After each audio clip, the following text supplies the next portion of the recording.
So what we want to go see today about this talk, first about me. My name is Pom Xml. I actually am senior software developer or engineer at Cloudbees. I am Jenkins and Cloudbees Blue Ocean core contributor.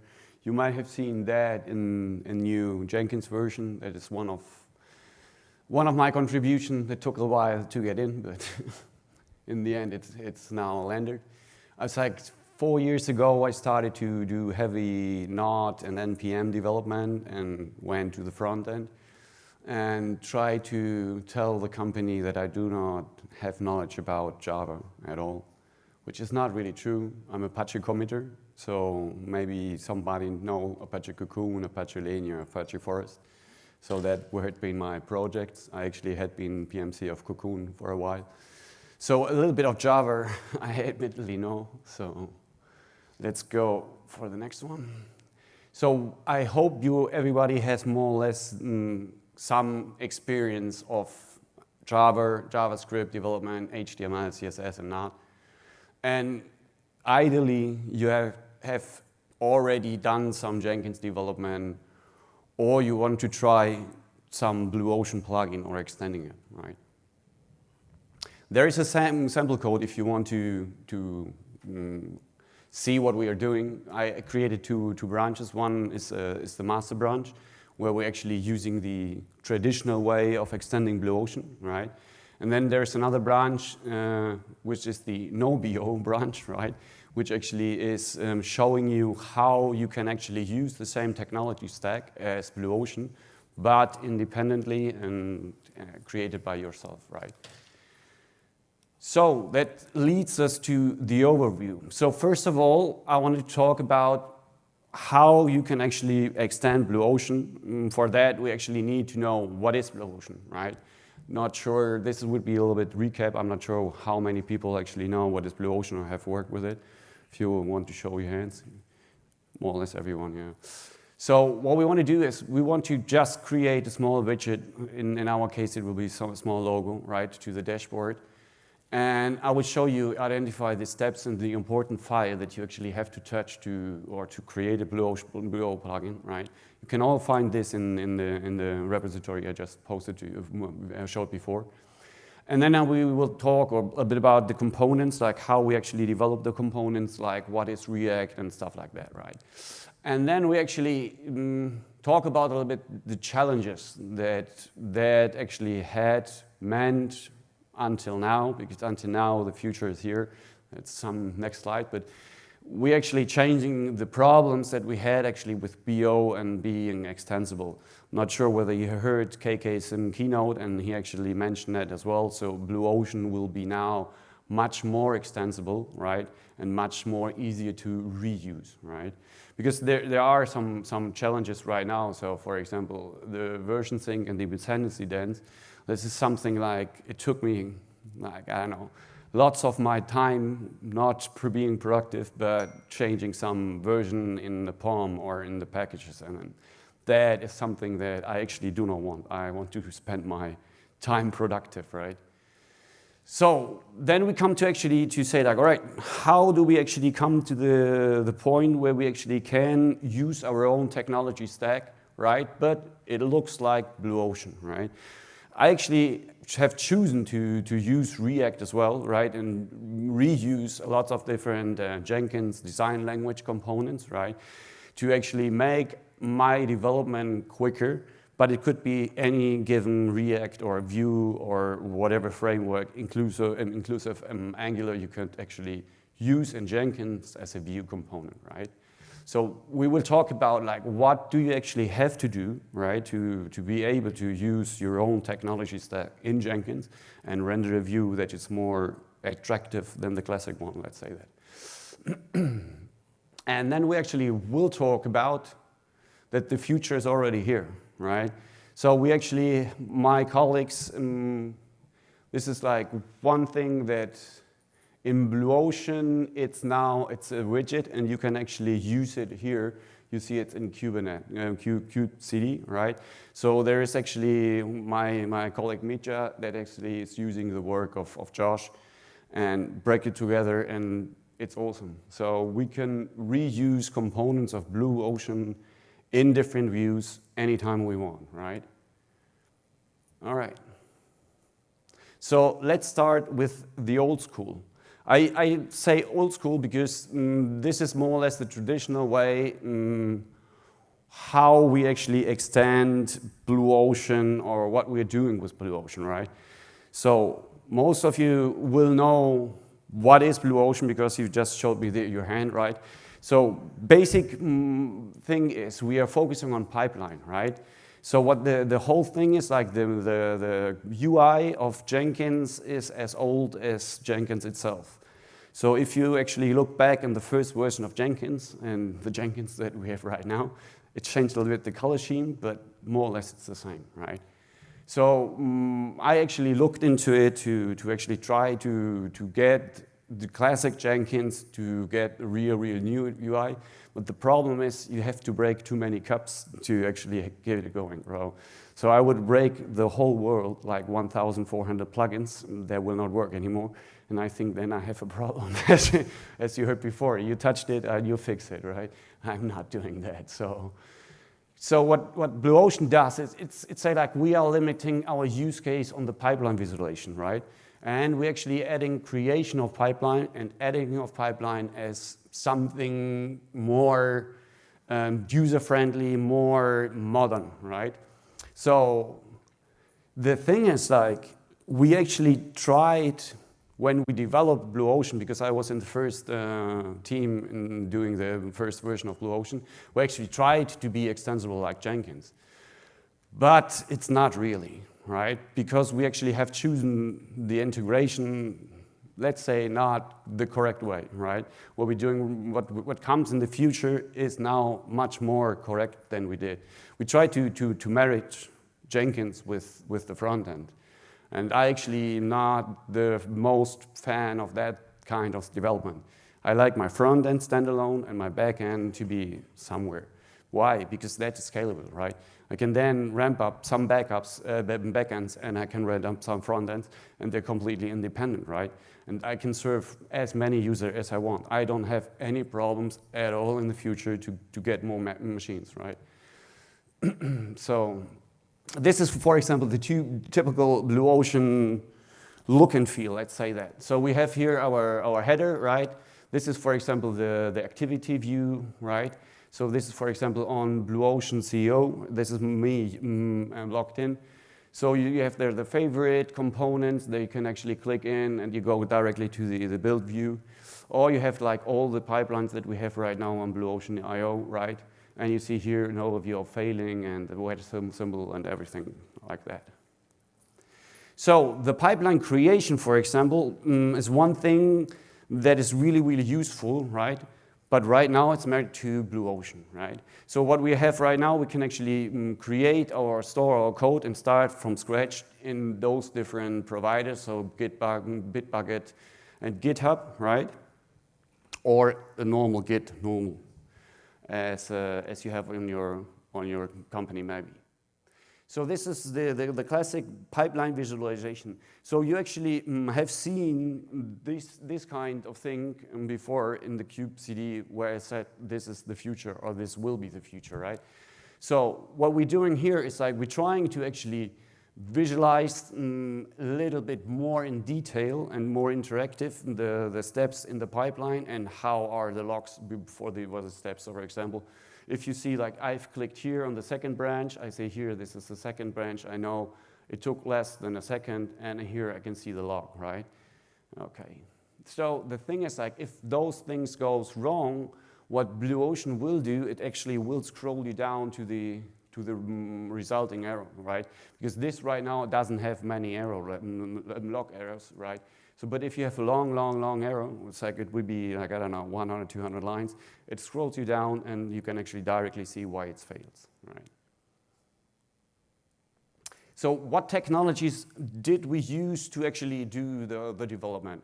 So first of all, we used Java, right? But because in the end, we are just a Jenkins plugin. So we actually more or less use Java, Maven, Stapler because of Jenkins, right?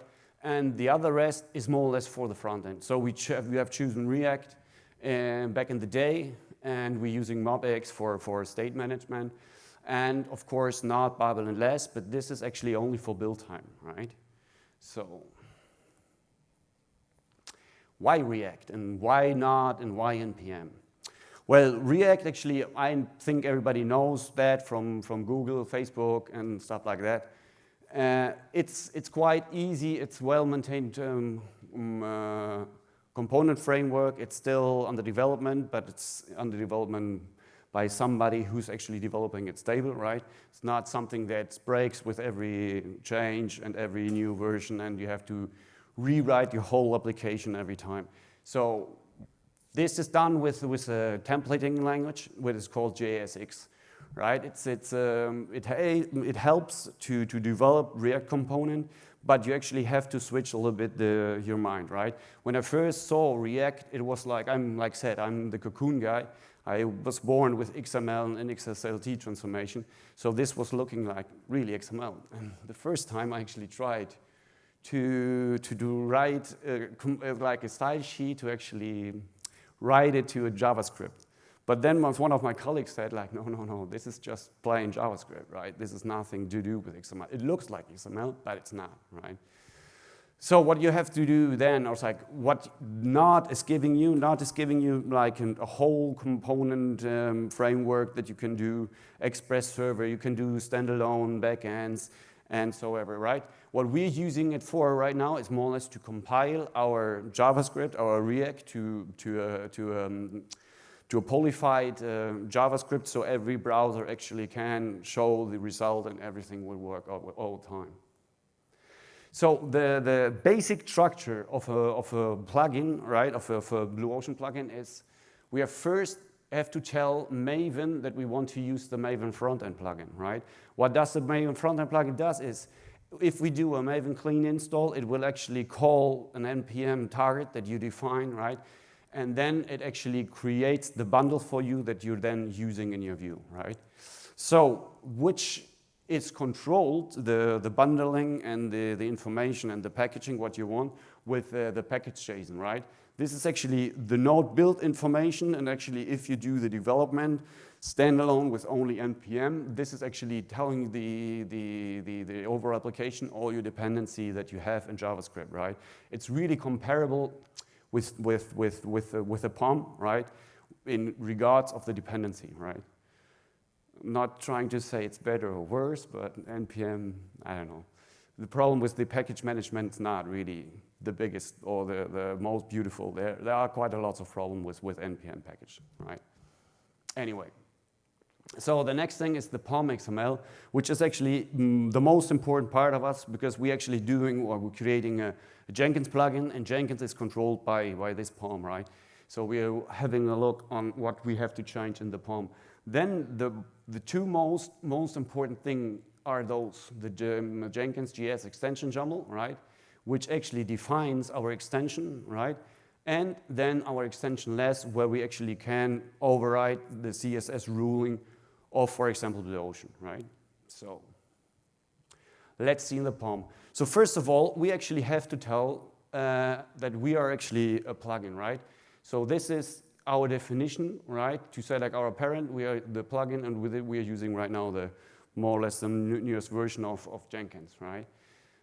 Then in the Pom, we actually have to define as well that we are depending on Blue Ocean. And if you see, I'm using here the aggregator, right? Later on, I will show you actually, if you look in the code, there are much more dependencies, right? And there is a nice comment from me, like to say, like, all right, I need to work around the dependency upper bounds problem, what I said, like the dependency dance, right? So in the package JSON, what is interesting, or what is right now, what we're using is the JS builder. I'm not sure whether you're familiar with the JS builder. This is as well coming from Jenkins core, right? It had been there before actually we did Blue Ocean, so we was trying to reuse it. The problem is the JS builder is a bundling thing that is not standard, right? It's like before I came to Cloudbees, I'm now 3 years in Cloudbees. Before we started that, I actually was developing in a whole not NPM. We didn't have Java, we didn't have anything. So we used Webpack. So I was used to be normal packaging Webpack. And now we had JS Builder. So the problem with JS Builder is not trying to say that the code is difficult to understand, but I wasn't smart enough to understand it to fix the problems that actually occurred using it, right? So what now is actually the most important part of being a Blue Ocean extension is actually this YAML, right? So we actually have to define our extension point that we want to override. So in this case, we want to override the Jenkins header and the logo, right? And we actually define the logo. The logo actually has to be stored in the same root here as this file, right? Because we don't have here a relative root to the component. All right, perfect. So this is our component. So this is a classic small React component which has lots of secrets, right?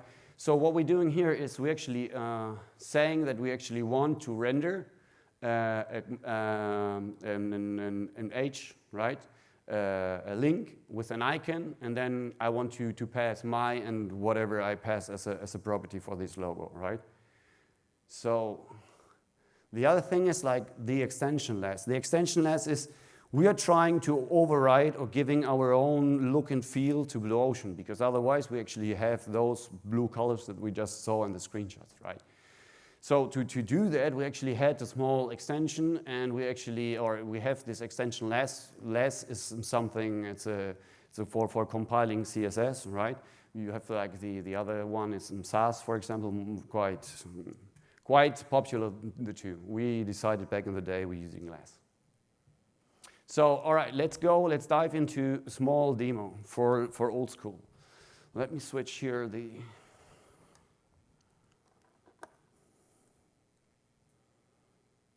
sorry.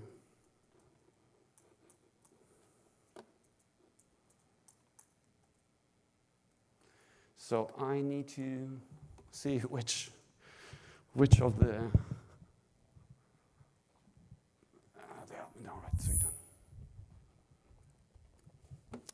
So, first of all, I will stop the above. So basically, what I need to do here is actually just do Maven clean install, right? And then I have to just do Maven HBR run. I'm the guy that only has all the commands in two. Is it? I'm using alias for everything, so this would be Maven HBA run.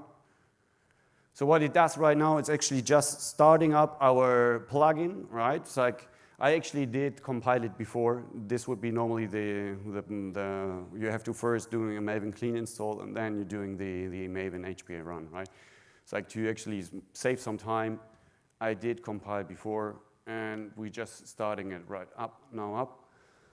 And let me bring another browser to the mix.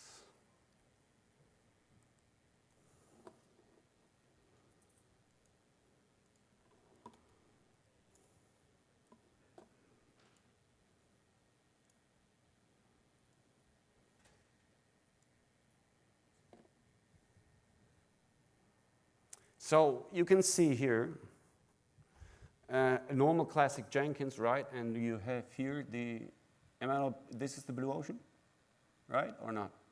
Let me see. It's looked up, right? Yeah, all right. So this would be classic Blue Ocean, right? But now tweaked with our stuff. So as you can see, what we have changed here is we have here our new logo, right? And we have different colors. And here our classic welcome screen to create a new pipeline, right? But basically what we did with only adding the extension, right? We changed the logo, and with touching the extension less, we actually have changed the color, right? So as you can see, let's go back to our presentation.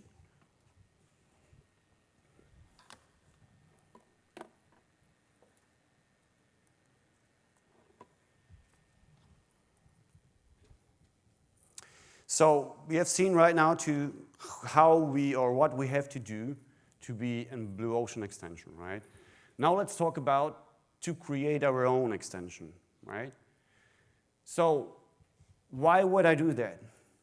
Because, for example, I don't use anything around pipelines, right? So for me, in my development, it doesn't make sense to be in a Blue Ocean extension, right? Because I don't extend Blue Ocean. I do something completely different, but I want to use the same technology stack, right? I created two company plugins, the new experience for enterprise Jenkins, right? So this one, the first one, CJOG, was based on Blue Ocean, and it was like trouble all the way, right? To being like, to override it the way that we wanted, I had to tweak and hoop and do lots of workarounds. So I said, why? It's not worth for me doing that. You know, I can do it by myself, and it's much cheaper for me to maintain, right? So this is the thing. It's like we will talk about now about like what is the important thing to be like BO, but not using BO, right? And then we will talk a little bit about the backend and the front-end components. I actually tweaked it a little bit, or using some tweaks, because I actually used the bundling and then I populated to the source folder, which is not the best practice. I see some reactions already. But this is something, because Jenkins bundling, to actually get it in without having to rewrite everything, it's a little bit tricky, and I decided to not do that, because we are already changing gear, right? This is something intermediate use, so I use some tweaks. And the question basically is, why not independent, right? Why do I want to be a Jenkins view, right? So like I could expose my REST services from Jenkins and then just enable CORS and then get the data from there and just render it, right? So this leads us to how we can do it, right? So your own, but why? It's like I said, it's like we want to be independent from BO. We want to escape the dependency problems that I had updating from 1.1 to we are now 1.8, right? This is like all the time, it had been like, I don't know, in the beginning a day nearly to fix everything that was broken and updating, right? They're now getting better, but you know, it took a while. And I actually have problems with that, right? So if you have a Linux version that is a little bit not the best configured, because my computer is a little bit screwed up with chipsets, but the inode notification will actually destroy my computer. So if I change something in Blue Ocean and it does the hot deploy, then it will be unresponsible, my whole box. And this is something that I was like, no, that's not a way I can build. And further, the main argument is like the JS builder against the Webpack, right? Webpack is the industry standard right now for bundling your JavaScript, right? Why do we want to do it the Jenkins way? There's no sense in that, doing that, right? So we have to change a little bit our project structure here. So what we did is we still have the NOT, we still have the package, the POM. This one is new, the Webpack Common.js, and we have like one for production and one for development that's not listed here. Then we actually have our JS components normal. So one thing new is our Java here, right? So what we're doing is we need a root action, right? To actually, you see the symbol that I was looking for early on to press try Blue Ocean or Blue Ocean, right? We need to add that to actually have something like that to come into our view, right? That we created. And then we actually have the web app folder where we actually have some icons in source control, and the rest we actually bundling and just injecting it there, like CSS, the JS, and everything else, right? And the most important part is this puppy. The index jelly, right, is basically our entrance into the new view, right, which is actually rendering our new stuff into Jenkins. So we're still the same plugin CI, that hasn't changed, but this has changed. So the only thing that I'm now using is the Blue Ocean REST, right? This is only to expose some REST services that we wanted to use. I actually, in the end, didn't have the time to actually integrate the REST service that I actually planned to actually show due to time concerns. But the thing is, like, this is actually the only dependence that we really have, right? We can actually, if we don't do Blue Ocean REST services, we actually can drop that, right? So what has changed, and quite a lot, is our bundling, right?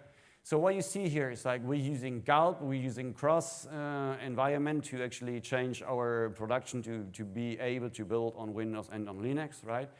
And we actually then say here, we actually do a Webpack bundling, right? With our production config, right? That's important because this part actually is bundling our source and will inject it in our Jenkins plugin, right? And then we have another thing, it calls the server, right? So Webpack actually offers me the possibility to do rapid development. Rapid development, I refer to that my cycle of change and I see the change in the browser, right, are limited to 2 or 1 seconds, right? I actually change it, I save it, and next time I actually go to the browser, it's already refreshed for me, right? This was like the basic idea from the creator of Cocoon to say like, I want to have the XML transformation and see it in a servlet, right? This is not servlet, this is now in a server technology based on JavaScript. Right, and you actually have, this is a standard command for NPM, so you can do npm start and it starts your Webpack development server. So what is Webpack? So Webpack is a modern module bundler, right? Which allows you to actually use import and export statement, use new JavaScript like ES7, ES6, right? Without any problems because it will transpile and will actually create bundles for you and then you can use it in all the browsers. So for example, if we look at some different loaders, because all these plugins from Webpack that allow you to actually use or read something and do something with it, right? It's done in plugins and they're called loaders. So we have a less loader, for example, which is basically a less compiler, which do use less and will compile to CSS. Then we have a CSS loader, which actually interprets import and URL and required and all this stuff and will resolve them for you, right?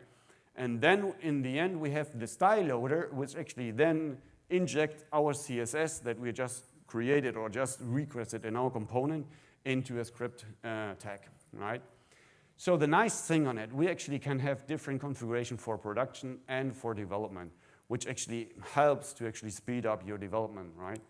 So the other thing is like this one is really, really speeding up the development. Like I said, you start the web dev server, you actually change your source, and it's refreshed automatically for you. So, because we are not just an extension anymore, right? We actually have to create our own application, right? Our own JavaScript application. So what we're doing here is like, this is basically our entry point in our application. What we're doing is like, we're saying like, here we want to say like, we need some CSS from Webpack to be injected in our JavaScript, in our application, right? And then we say like, all right, our application, it's based on this React component called app, and then we have here a content as well based on React, right? What we're doing then is this is traditional and easy. It's like this is the normal way to actually inject our React-based view into an index HTML or into a jelly, right? So next one. So this is something, it's like, I'm not sure whether you have seen that. So React actually uses some router, right? And the router actually defines our URLs within our standalone application, because what in the end we have like a single page application, right? And within this single application we want to actually allow to have different URLs and to be as well displayed in the URL of the browser, right? To actually, for example, for bookmarking or for something similar. So how is our app.jss look like? So this basically is imitating all these components are based on Jenkins design language, right? So the Jenkins design language is a component library that we're using or we used in Blue Ocean to actually speed up the development. So you can actually get, for example, headers. In our case, you get the top knob. You get a basic header, you can get tables, you can get drop-downs and whatever, right? So what it does for you is so you can actually pass properties to the component and the component will render those properties and you don't have to write again those components over and over again, right? So what we're doing here is basically just to imitate the look and feel, right? So this is right now some footer, this is the whole app.js.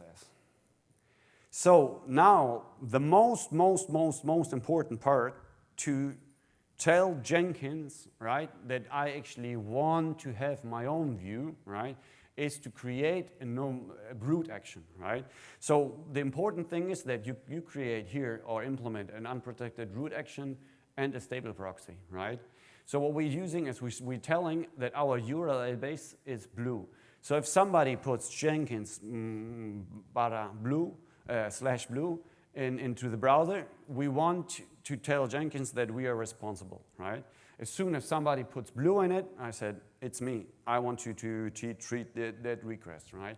That's the reason why we are a stable proxy. So what we're doing then is like we define an icon, right, to actually put it into the left-hand navigation of classic Jenkins, right? And we actually have to put a name in it, and I put now not Blue Ocean, I put no BO to that you can see that it's really working, you know. So then this is like a standard getter and setter. It's nothing special. But this one, for example, is as well very important because what we're doing here is actually we actually if we click on it, right? The first thing is we need to actually have a redirect and say like, all right, when we are in the blue, right? We need to, if there's no URL, go to that component and render that one, right? And this will actually leverage or will be calling our application, right? So if we go back, if you see here our index, right? Here it's the start one, right? So we're just telling here in our root action that the action is calling our component, right? All right, small demo.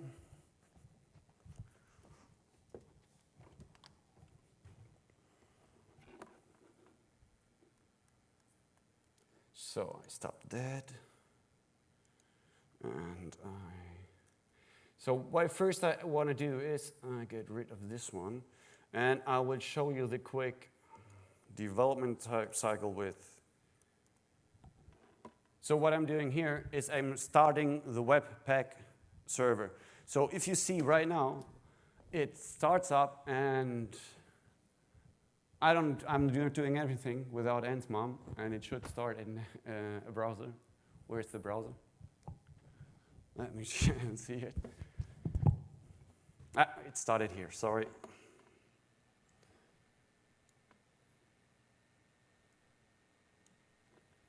Right? So basically, if you see the no BO branch, right, you see I still have my logo. I see there's a small CSS bug. My designer would now scream, but yeah. And we have more or less the same look and feel, right? So it's not the same, but you can get the idea that you can go very close to what BO does, right? So for example, I said there is a quick development cycle, right? So let me do, see here. I have to see whether this is the one or not. This is the old one, sorry.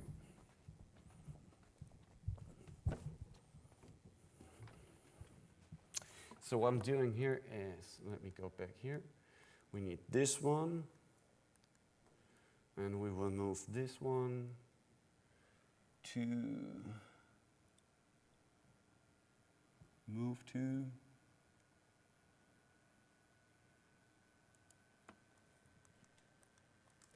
So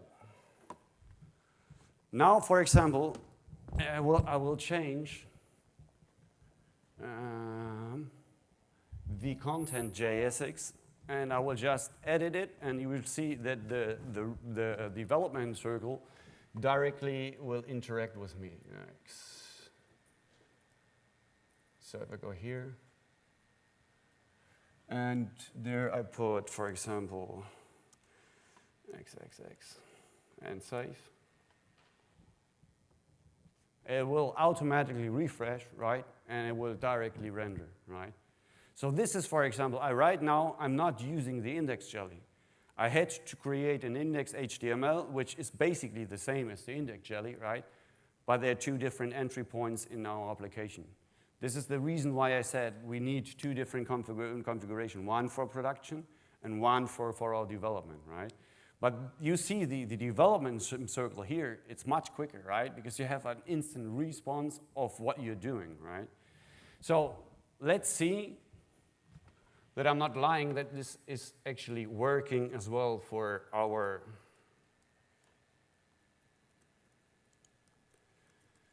Jenkins. So let me start that.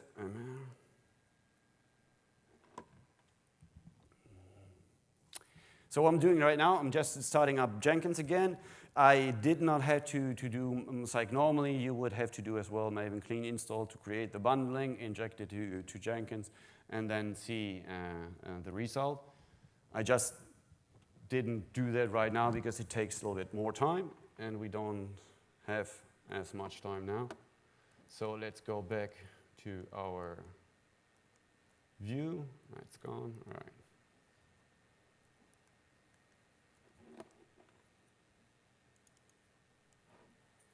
Put it here again.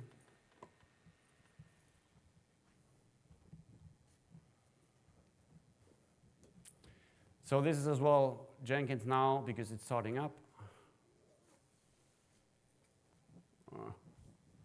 What's wrong? Let me refresh that.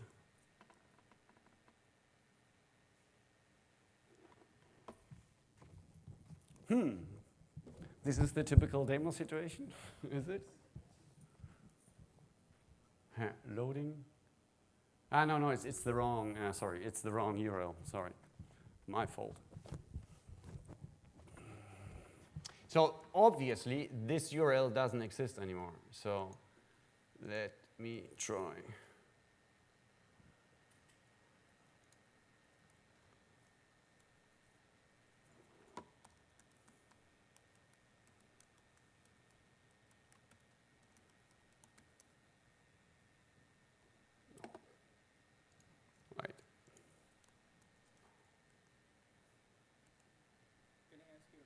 Yeah. When you do this way, when you extend the blue version this way. Yeah. It's like this right now, the last one is not an extension. Right now, what we right now are has nothing to do with Ocean. It's just I'm using the Jenkins design language, which is the Blue Ocean component library. I reuse that, but I don't use anything of Blue Ocean at all.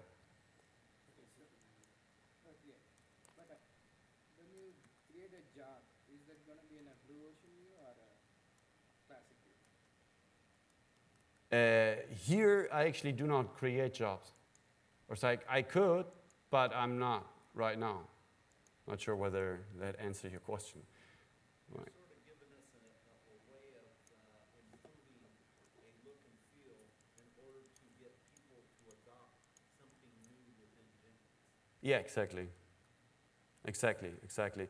So for example, the whole technology or the process that I'm describing right now here, it would be the same for any given technology, right? So this, for example, you can actually use Vue and just render Vue into a Jenkins, right? Or you can use Angular or whatever framework you want, or what's coming up next week in JavaScript land, right? So what we're doing here is like, as you see, right now we have this button we have changed, right? There's now the button of no blue, right? So if I click here on the no blue button, right?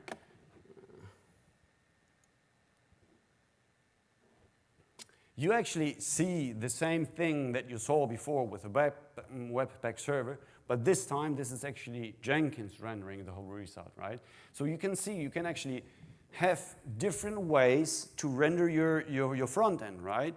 So if you see here, this is the thing that we as well changed, right? So how come Jenkins actually have this knowledge?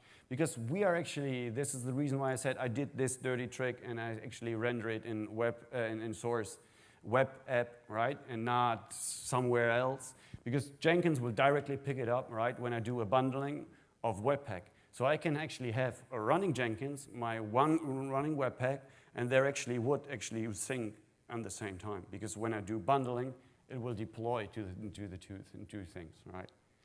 All right, now let's have a quick look, because I think we're running out of time. Let's have a quick look on how or what the future holds in store for us. So the future is actually already here. So what I said is like the first slide that I have shown in the overview, right, was talking about the US widget framework, right? The US widget framework tried to actually expose the pipeline run graph, pipeline creation wizard, and the pipeline activity table, those that we have seen in the old school overview that I give to you, to actually be usable in any given NPM application, right? The meaning doesn't matter whether it's Vue, whether it's React, or whatever. And that as well is the second one as well. This Blue Ocean Extensibility API, right? This is to be much more independent from Jenkins, right? Because in the end, our goal is to have a standalone UI, right? Because nothing beats a standalone UI, and nothing. It's like there's no need to actually connect Jenkins with the UI, right? So the future is already here. So this one, let me try to click in here.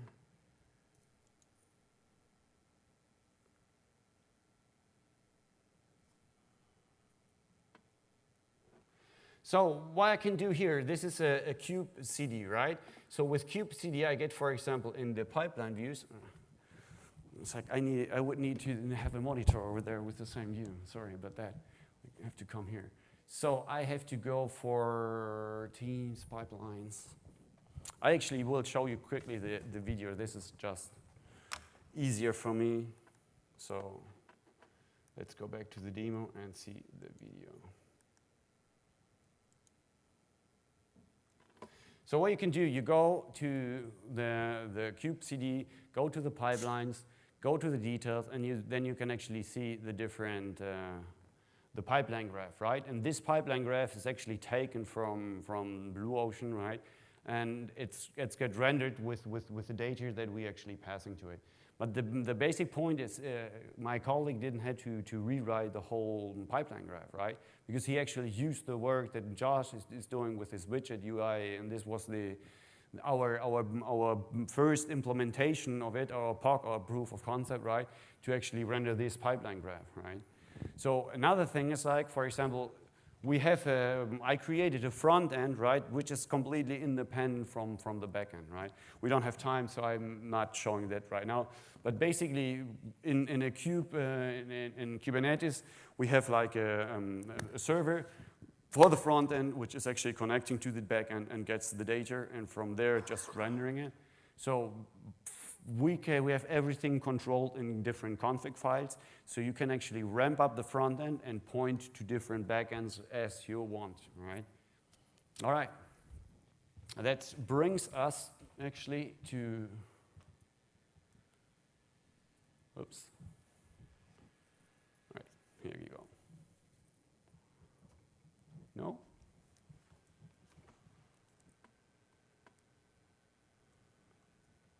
sorry.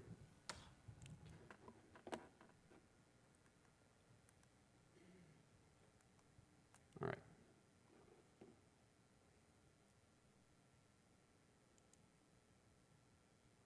So we just did that. So let's see. Just a small announcement that we have the install fest, right? So you can bring your computer and we will install CloudBees Core for you. And if you want to have DevOptics or CodeShip installed, you need to bring your laptop, you need Docker and the minimum of some RAM and some disk space. It is tomorrow between 2 and 4 p.m. If you want to have your product installed on your computer, just come along. Right, any questions? When you were running in the prod configuration, is it serving the NoBlue extension out of Jetty, or is it using an internal NPM Webpack solution? No. Basically, it's like I can show you that in the IDE. Be the quickest one. So if we hear, which one is it? This is the 7 or 18? 17, right? Yeah, the other one, right?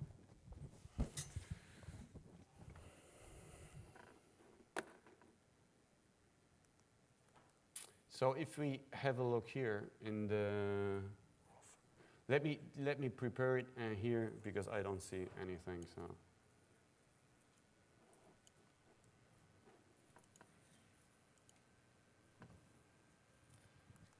Can somebody tell me where?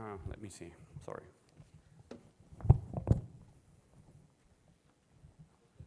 Yeah, a little bit web app, exactly, right. Let's go down. This is web app? No. This one? So if you see here are the folders, right? Are there? Yep. So you have here the folder CSS, right? You have fonts, icons, and JS, right? And those things are actually controlled by a file called Webpack Common.js, right? I will open that one, and you will see that we actually define our bundles, for example, just to make it clear. So we have here 2 bundles, right? Is that the, yeah, it is. So what we're doing here is like, if you have a look here, we have the BO, the CSS, the index, and the Jenkins design language, right? So what we're doing here is actually we tell what we want to expose in different bundles, right? For example, this is, for example, the JS, right? Which would be a little bit down, and we would create different bundles. So we would create a vendor bundle, we create a BO bundle, right? And then we actually create our index, which is our application, right? And then we're using a app helper to actually doing the loading, right? This loading bar that you just saw, this is, for example, done with this app helper, right? So a little bit down there, a little bit further down, you see as well the configuration.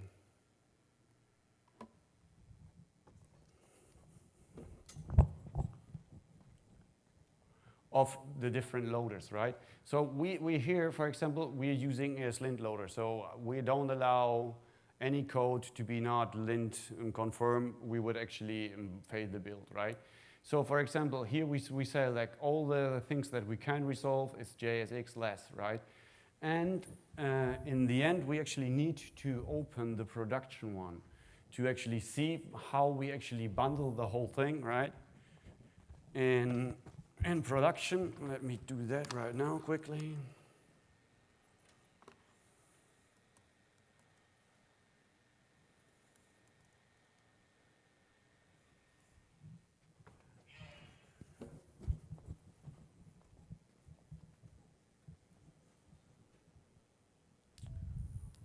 Let me see it here.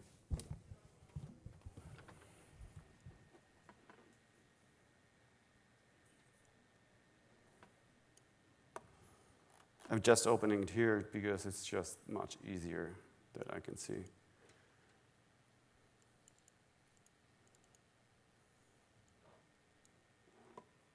So this one is actually controlling the CSS bundling, right? Because we actually have a different approach in our development environment than in our production environment, right? Because here what we control, or what we're saying is, if we find a less file, right, we want to use first the CSS loader and then alternative the CSS loader, and as fallback the style loader. So it will go first, go get the less loader, transform my less files to CSS, and then in the end use the style loader to inject it, right? And this is, for example, you say here, it's configured in the common chunk loaders, right? And from here we actually tell where to actually inject those components, right? Here, right? This is the configuration to tell, go and inject it in those folders. Other questions? Why were you using gold? Why I'm using gold? Yeah. Just to move some things around. Okay. Just to. I could use any other thing. Yeah. Right? No reason. No. So this is a way, you're showing us a way to improve a UI of Jenkins. And if you're improving that, you're saying, okay, I want things to look a certain way. And once I have the things looking the way I think, then I start to program. And then I run my program just as you've done, and you've shown us the web page. How do you test that what you coded makes the web page the way I designed it? How I actually test it? Yeah. It's like I normally have my way of developing. I'm using React Storybook, which is actually like a framework to create components. Yeah. So first of all, I create my component. Then I actually test in my Webpack dev server the look and feel. Because as soon as I have it right in the Webpack server, I actually then can connect to Jenkins, right? There's a tricky part on it, because this part, it's not here in the presentation because of time concerns. But you actually call a REST service normally, right? You get, the REST service normally would be a relative one, right? To get the information and then render it in your view, right? And then, for example, have the router configuration where you actually have, for example, detailed view of, for example, a team, right? So, but when you then, I just lost my line of thought. Because I'm thinking like in movies, the directors say, okay, I have a storyboard and I want things to look this way. Yeah. And now you say, okay, if it's looking this way, because from my standpoint, I've got to encourage people to use pipelines. And Yeah. pipelines is kind of tricky, and I really want them to look at a blue ocean kind of view as opposed to a classic view. So if I'm going to try to improve the UI, I'll try to do a storyboard, and then I'm going to start programming, and then when I run it, it's going to produce something. And so I want to compare my storyboard to what my coding produced, and I'm wondering, how do you test the comparison as opposed to having somebody, look at the web page, two web pages? It's like we have automated the creation on PR, like on every, it's like you get always the whole UI. However, we haven't done the optimization that it's like right now we have a designer to actually validate that the PR is done correctly. And if it's all right, we can merge it. But this in the future, for example, I was working on it. We were trying to do some like cross-browser testing and have the validation over there, but we didn't have time. Okay. But this would be one of the future steps. Yeah. Thank you. Yeah. Any other question? So rather than reinventing the wheel, I'm hoping that you guys open up other repositories. I come from a heavily rational shop, unfortunately, so a lot of my work is in clear case and those, and that's what I was hoping to sort of look at today, was a way to get around that. Yeah. Do you know if that compatibility will be there in the future? Yeah, this is actually what I said. The future is here. Yeah. So with this modularity of the widget, you actually can create widget that you then, in the end, can use on a company scale level, right? And then you just interact with them, and they will be changed in one place, and it will be for all the company. This is more or less like compilants and things, you mean, right? Yep. Yeah. This is something that we actually right now addressing heavily in CloudBees Core, right? So this is where we're focusing our energy right now on. It's like a little bit more right now, like rules for builds, right? Rather than UI, but in the UI compartment, we actually have to face the same problem because we are now having DevOptics, we have Core, we have CodeShip. So we need to unify our usage of UI component, right? And we have the tricky part as well with like CodeShip is done with Vue, right? Yeah. The rest is done with React. So how do we actually have like a style guide that it's almost like it's comparable and it's reusable in all these different technology? Well, yeah, this is something that we as a company have to solve, and as soon as we found a solution, our clients will know. I'll be right at the door. Yeah, Excellent, thank you. thank you. Any other question? Thank you very much. Thank you. Cheers.